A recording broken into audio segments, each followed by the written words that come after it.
Welcome to the virtual office training. Today we will learn how to calculate sales percentage in Excel without any formula. Here month and sales data are given. In Jan our sales are 5000, in Feb 2000, in March 7000 and so on. In December 5000. And I want to know total sales percentage month wise.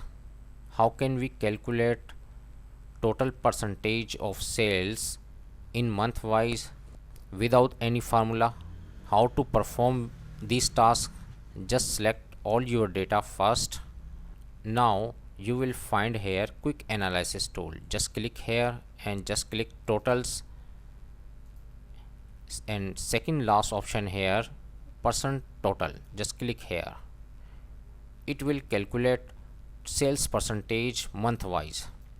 In January our sales are 8.70% of total sales. In Feb our sales are 3.48% of total sales. In March 12.17% of total sales. This is a very simple trick to calculate sales percentage without any formula. Hope this tip will be very helpful for you. Thanks for watching.